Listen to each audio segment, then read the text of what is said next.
হবে, মানুষ সেটা করে। একজন রাজনীতিবিদকে মহিমান্বিত রূপ দেওয়ার ক্ষেত্রে সাংবাদিক বা সংবাদ পাঠক, পাঠিকা, এর সাথে যুক্ত যারাই রয়েছে তাদের একটা বিরাট অবদান রয়েছে।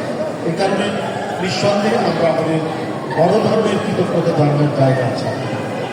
আমাকে রাহুল রাহা যখন জানিয়েছে আপনাদের এই অনুষ্ঠানটির কথা, আমি একবারে নিঃসঙ্গ চিত্তে আমি সেটা গ্রহণ করেছি যে এই তরুণ ভাইরা তাদের দায়িত্ব পালনের পাশাপাশি তারা ফুটবলের মতো একটি ক্রীড়ানুষ্ঠানকে গ্রহণ করে তারা প্রতিযোগিতায় নিজেরা লিপ্ত হচ্ছে। এটা অত্যন্ত আনন্দের এবং এটা আরও অন্যান্য প্রফেশনে যারা রয়েছেন, যে জাতীয় যে আমাদের একটা শক্তি বা জাতীয় যে উদ্দীপনা, সেই জাতীয় উদ্দীপনাটা অনেকটাই কমে আসছে। আপনাদের এই প্রতিযোগিতার মধ্যে দিয়ে আমার মনে হয় সেটা পূরণ করবে। আরও অনেক প্রতিষ্ঠান সংগঠন উদ্বৃত্ত করবে, তারা কমপক্ষে বছরে এক বা একাধিকবার তারা এই ধরনের ক্রীড়া প্রতিযোগিতার সাথে তারা মুক্ত হবে এবং এই হওয়ার মধ্যে দিয়ে তারা এক জাগরণ তৈরি করবে এবং সমাজের যে ক্লেদ, সমাজে যেটা আমিনুল বলেছে যে মাদকের যে বিস্তার, সমাজে এক ধরনের রুগ্ন মানসিকতা যেটা সৃষ্টি হচ্ছে, সেখান থেকে তাকে স্বাস্থ্যবান এবং সুন্দর মনের অধিকার।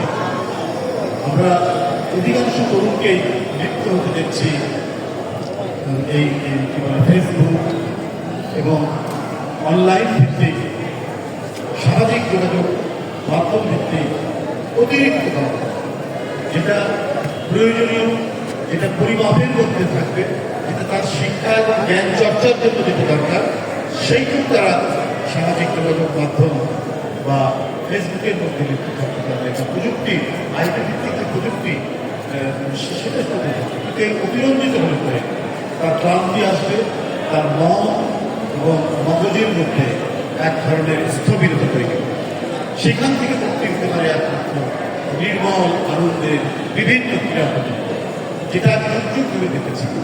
সেই পাকিস্তান আমলেও আমরা দেখেছি দুই গ্রামের মধ্যে ফুটবল প্রতিযোগিতা, দুই গ্রামের মধ্যে বিভিন্ন ধরনের ক্রীড়া অনুষ্ঠান, এবং যার কারণে আমরা দেখেছি দেশের জাতীয় আন্দোলন, জাতীয় জ্ঞান চর্চার তার পরিচর্যার জায়গা প্রত্যেকটাই কেন জানি একটু বিকাশ লাভ করেছে।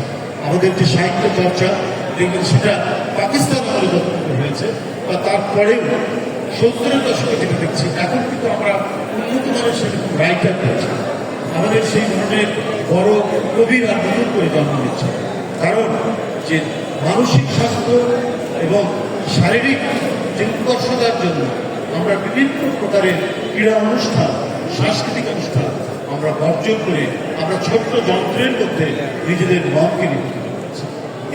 আমি আজকে অত্যন্ত অনুপ্রাণিত, আপনারা বিভিন্ন বেসরকারি টেলিভিশন, রেডিও, সংবাদ পাঠক পাঠিকারা এই ধরনের একটি অনুষ্ঠান করবো। আমি কিন্তু প্রথমে যখন বলেছিল তখন কিন্তু আমি ভাবতে পারিনি যে এই ধরনের আপনারা ফুটবল প্রতিযোগিতার মধ্যে আপনারা মনে করেছি যে এটা আপনাদের অন্য কোনো অনুষ্ঠান, কিন্তু আজকে সকাল থেকে আমি বুঝতে পারছি যে এটা একটা ক্রীড়া অনুষ্ঠান এবং এখানে আপনারা করতে পারছেন, এবং এই কারণে আমাকে আপনাদের এখানে আসতে আরও বেশি আমি সেই অনুপ্রাণিত হয়েছি।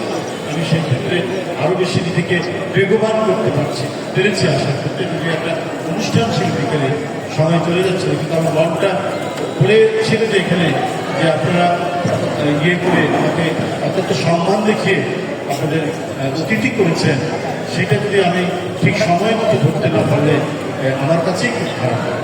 আমি আপনাদের কল্যাণ কামনা করছি।